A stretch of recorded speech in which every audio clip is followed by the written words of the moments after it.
aujourd'hui, je vais vous faire une démonstration à l'aquarelle d'un paysage d'automne vu au Québec. Alors vous allez voir, je vais vous expliquer un petit peu toutes les étapes de mon processus créatif et je vais répondre également à quelques-unes de vos questions sur le paysage.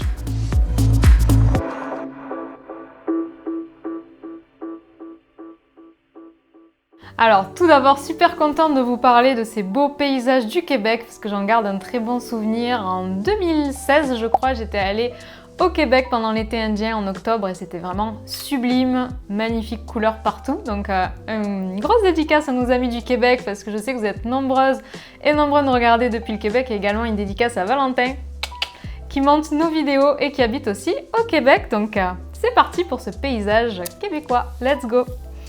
Alors, donc je vais vous expliquer un petit peu mon processus créatif. Donc l'idée c'était de faire un paysage, voilà, vraiment un peu typique de ce qu'on peut voir au Québec, les lacs, les forêts multicolores, etc. Donc je vous montre un petit peu à l'écran les photos qui m'ont inspirée. Et en fait, donc dans un premier temps, je vous montre un peu le processus créatif. J'ai fait différentes explorations, vous voyez, avec des couleurs assez proches de ce que je voyais sur les photos. Donc vous voyez par exemple des rouges, des oranges, des verts, des tons très proches. Donc j'ai fait à chaque fois avec des rouges un peu différents. Donc on voit bien la différence déjà en fonction des rouges que j'ai pris. On voit qu'ils sont plus ou moins peps, mais ça me plaisait pas trop. J'avais du mal à dire pourquoi, mais en fait c'était une histoire de couleur.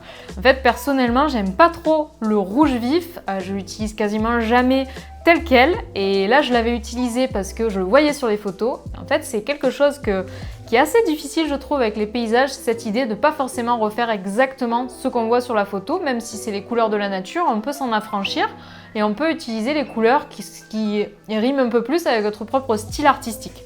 Donc là dans la version finale que je vais vous montrer juste après, que je vais peindre juste après en accéléré, eh bien vous allez me voir au fur et à mesure construire cette peinture avec des couleurs qui me ressemblent plus. Donc il y a des turquoises pour la maison qui contrastent bien, c'est la couleur complémentaire avec le jaune orangé des arbres. Il y a moins de rouge peps, au contraire j'ai utilisé plutôt du rose orangé, je préfère largement. Donc voilà, ça a été une des explorations que j'ai fait dans la peinture.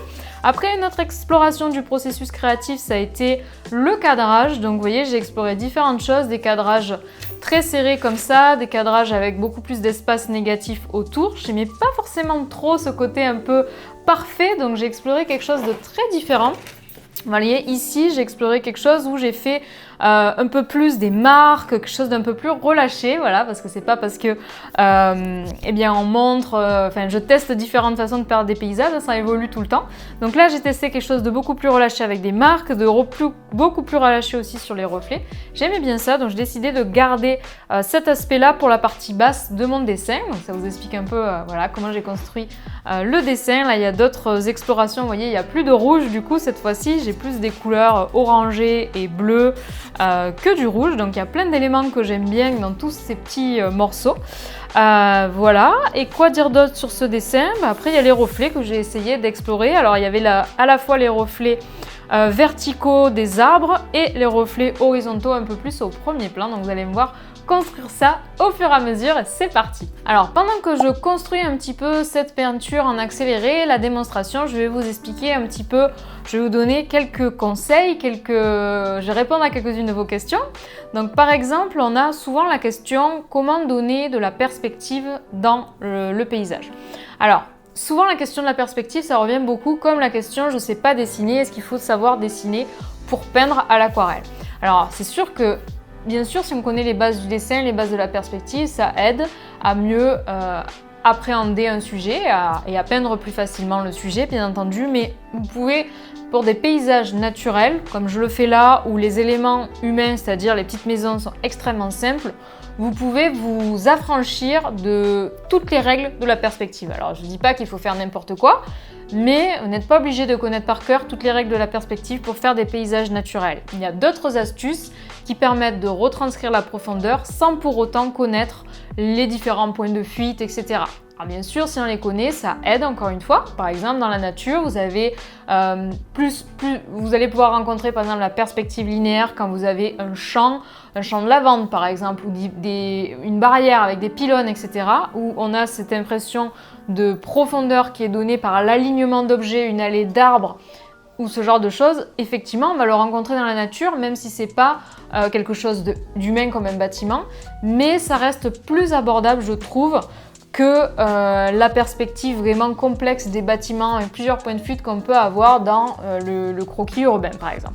Donc déjà rassurez-vous, voilà, c'est mon premier point, vous n'avez pas forcément besoin de connaître tous les aspects de la perspective pour réussir à faire un paysage un peu comme je vous montre là à l'écran, naturel. Donc c'est pour ça que les paysages naturels, ça me semble le plus simple pour rentrer dans ce thème des paysages. Vous n'avez pas forcément besoin de tout connaître sur la perspective et c'est pas grave, hein, honnêtement, c'est pas grave. Donc il y a d'autres moyens de donner cet effet de profondeur que la perspective classique dans votre peinture. Il va y avoir par exemple le travail de la perspective atmosphérique. Donc qu'est-ce que c'est la perspective atmosphérique? C'est au plus loin on regarde, au plus c'est flou, au plus c'est bleuté, au plus c'est clair. Tous ces éléments, ça va bien sûr donner un aspect de profondeur. Les différents plans, les différents chevauchements aussi de votre peinture, ça va jouer sur la profondeur de votre création.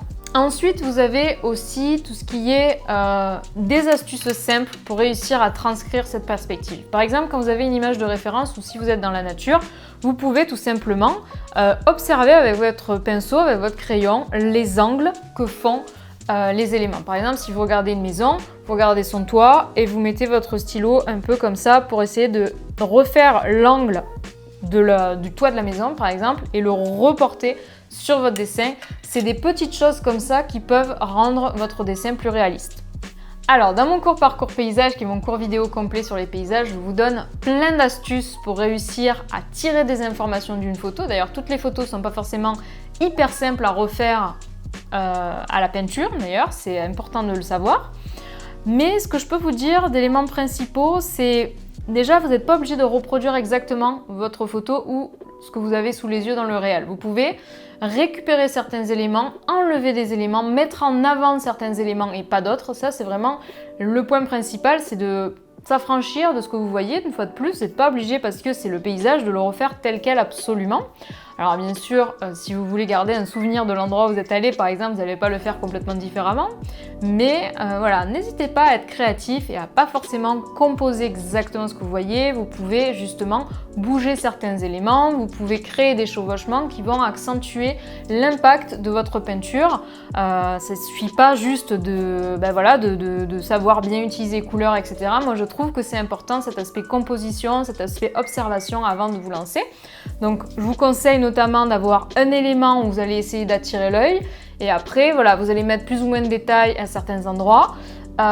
Et en termes de composition de photos, n'hésitez pas à combiner plusieurs images. Par exemple, n'hésitez pas à recadrer votre image également. N'hésitez pas à observer différentes photos et à vous dire tiens, je vais récupérer ça dans cette photo, ça dans cette photo. J'aime bien comment les couleurs rentrent sur cette photo, mais pas là, donc je vais utiliser ça. J'aime bien la lumière sur cette image, mais pas là, donc je vais combiner les deux.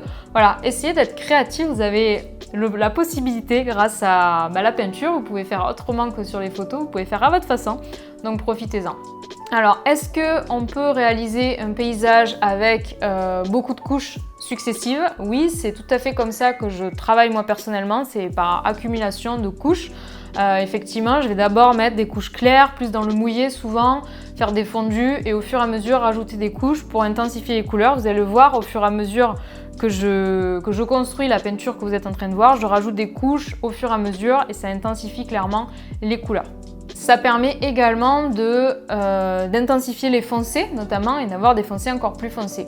Est-ce que je fais beaucoup d'essais? Eh bien oui, je fais beaucoup d'essais parce que j'aime bien cette approche des paysages un petit peu où je prends mon temps, où j'essaye vraiment de construire un tableau, où j'essaye vraiment ça me fait énormément progresser en fait de faire tous ces essais. Alors ça pourrait paraître frustrant de se dire mince, il y en a plein qui sont ratés entre guillemets. C'est pas vraiment le cas. J'apprends beaucoup en fait avec tous ces essais. Je me dis tiens ça va, ça va pas, ça me plaît pas, sur les couleurs, sur la composition, sur les détails. C'est vraiment très instructif, donc c'est un peu une aventure pour moi chaque peinture et ça prend du temps effectivement d'avoir cette approche là et c'est pas forcément une approche que vous pouvez utiliser sur le pouce, mais c'est pas grave, je vous conseille quand même de vous plonger dans ce genre de pratique un peu en profondeur. Vous allez itérer et avancer vers une création qui vous plaît vraiment à 100%, c'est très intéressant également. Voilà, donc oui, je fais beaucoup d'essais et j'aime beaucoup cette façon d'aborder le processus créatif. C'est ces essais en fait qui m'apprennent et qui m'inspirent. Et après, effectivement, voilà, je vois encore des choses à améliorer sur la peinture d'aujourd'hui, mais c'est pas grave, je voulais vous partager un petit peu le processus. Donc en tout cas, pendant cette peinture, j'ai utilisé des nouvelles aquarelles que j'avais jamais testées jusqu'à présent, c'est les White Night. Donc elles contiennent notamment, il y a plusieurs couleurs qui contiennent du blanc, chose que j'avais jamais trop expérimenté jusqu'à présent. Donc voilà, c'est assez sympa d'explorer ça. Les pigments blancs, ils alourdissent, j'ai l'impression, un petit peu la diffusion des pigments, donc ça donne un effet intéressant dans le mouillé.